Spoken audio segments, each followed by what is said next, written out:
Un ben ritrovati cari telespettatori e telespettatrici, eccoci con l'edizione delle 12:30 del nostro telegiornale regionale.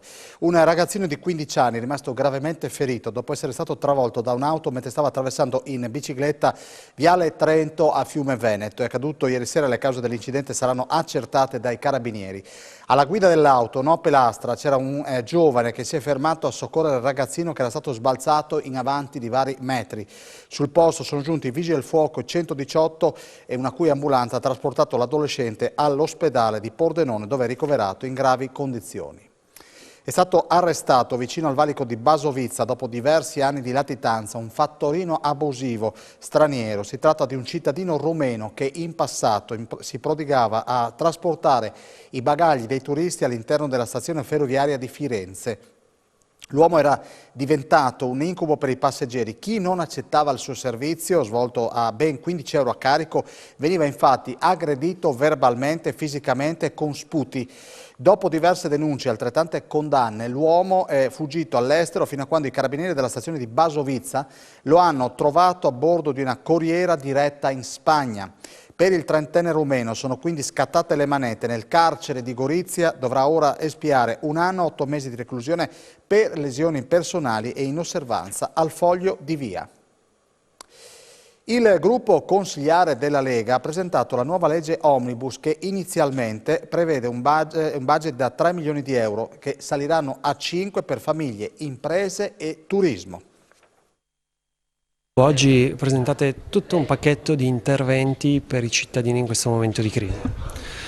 Sì, fondamentalmente con questa seconda Omnibus andiamo a chiudere un ciclo iniziato ad inizio mandato, quando abbiamo presentato la prima Omnibus del gruppo Lega, che conteneva tutta una serie di misure, dal bonus casa al bonus alberghi e strutture ricettive, l'abbattimento del costo del trasporto pubblico locale e scolastico, giusto per citare alcuni esempi, con un provvedimento che in qualche modo va a toccare diversi settori dell'attività regionale, con l'obiettivo appunto di dare risposte a quelle che possono essere le esigenze del mondo produttivo e dei cittadini. Pensiamo ad esempio all'introduzione di discipline come l'acquacoltura o l'acquaponica all'interno del sistema legislativo regionale.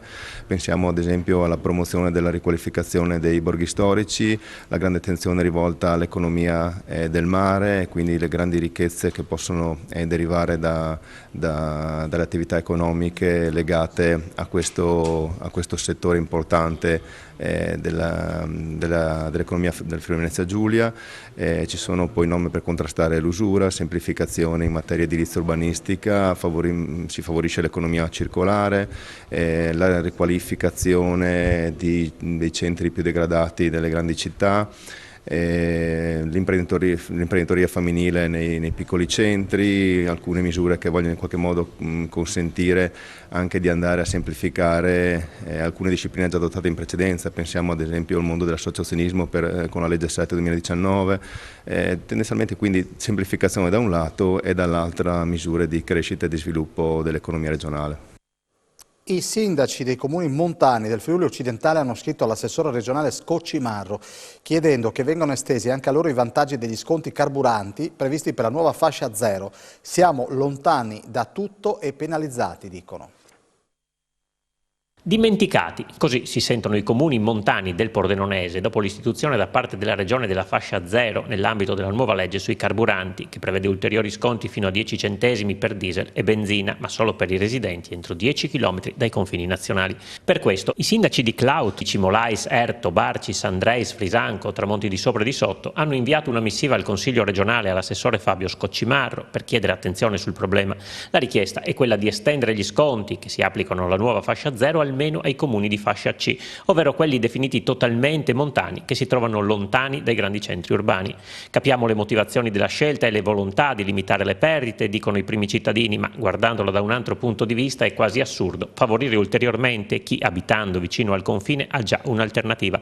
Per gli amministratori pordenonesi la Regione dovrebbe aiutare chi si trova molto lontano dai centri principali e deve percorrere tratti di strada lunghissimi per raggiungerli. Basti pensare che ci vuole un'ora di auto per percorrere i 55 chilometri che separano Claut da Pordenone, spiega il sindaco Jonathan Sturam. La questione approda così a Trieste. Sono partite questa mattina le lezioni del nuovo biennio all'Istituto Tecnico Superiore MIZ di Udine. Con le novità di Eco Design ed Energy Specialist salgono a 7 i percorsi attivati. Salgono da 5 a 7 i corsi attivati al MIZ Academy Udine e sono 131 i futuri tecnici superiori che oggi iniziano il percorso formativo.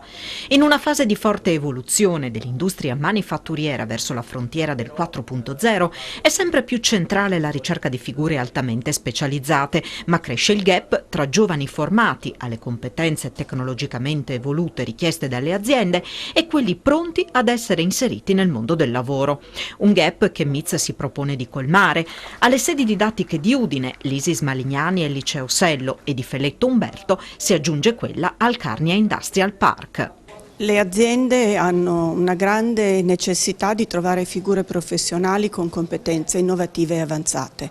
Lo conferma il livello di occupazione dei ragazzi, dei tecnici superiori che sono usciti a luglio, ma si presentano nuove sfide. Le nuove sfide sono quelle del green e quindi la capacità degli ITS e del MIS in particolare di affrontare nuove sfide. Quindi un corso di Energy Specialist, quindi centrato sul formazione di tecnici superiori per la gestione e manutenzione di impianti che sono di tipo sostenibile, efficienza pulita, e dall'altra parte l'eco design, quindi come incrementare e allungare la vita di un prodotto, renderlo sostenibile oltre che bello.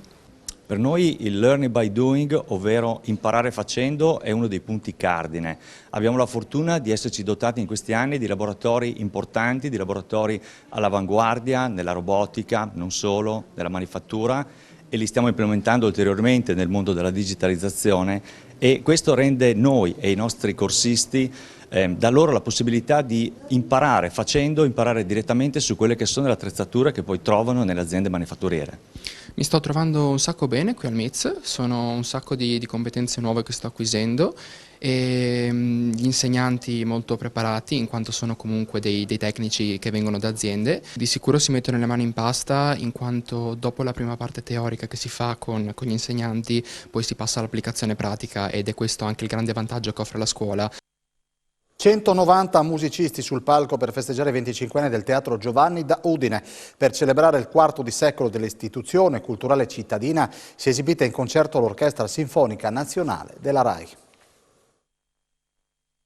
È passato un quarto di secolo da quando il Teatro Nuovo Giovanni da Udine ha aperto le porte al pubblico, richiamando con gli oltre 1200 posti 1,5 milioni di spettatori attraverso migliaia di eventi di ogni genere, tra concerti, spettacoli di prosa e balletto, laboratori ed incontri con i protagonisti della scena, resi possibili dall'acustica, funzionalità e bellezza di una struttura che ha influito in maniera determinante sulla cultura della città di Udine e di tutta la regione. Alla Fondazione del Giovanni da Udine va il merito di avere programmato un concerto di grande impatto emotivo e maestosa grandezza con l'Orchestra Sinfonica Nazionale della RAI e Coro del Teatro Regio di Torino per celebrare il primo quarto di secolo del teatro in abbinamento all'apertura della nuova stagione musica firmata dal direttore artistico Marco Feruglio. In scaletta al concerto la maestosa seconda sinfonia in do minore Resurrezione di Gustav Mahler, affidata ad un complesso di 190 musicisti con 2 voci soliste e direzione di Fabio Luisi, prestigioso maestro genovese al debutto sul palcoscenico di Udine, direttore emerito dell'Orchestra Sinfonica Nazionale della RAI, direttore musicale del Teatro dell'Opera di Zurigo e della Dallas Symphony Orchestra della radio danese, in procinto di dirigere anche l'NHK, Orchestra di Tokyo.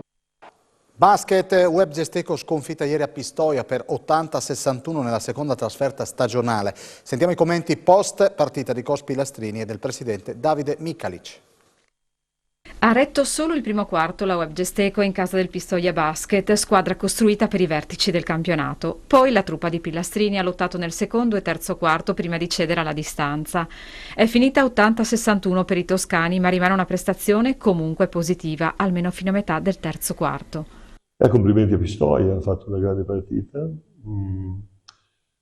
soprattutto a livello difensivo. Noi abbiamo fatto un primo tempo solido, potevamo fare meglio, nel senso che abbiamo fatto qualche errore difensivo, soprattutto quando raddoppiavamo Varnado, che poi dopo lui trovava degli scarichi troppo facili, però insomma siamo stati in partita, nonostante avessimo grossi problemi a costruirci tiri in attacco, o comunque quelli che ci costruivamo li tiravamo con percentuali non abbastanza buone per competere contro Pistoia.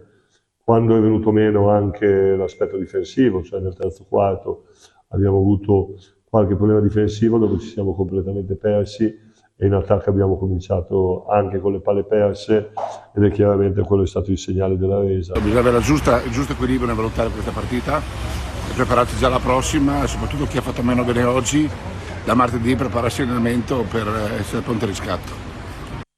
Molto bene, termina qui l'edizione delle 12:30 del nostro telegiornale regionale. La nostra regista Martina Beraldo è pronta per mandare la sigla di chiusura, poi c'è la pubblicità e ci ritroviamo qui con A voi la linea.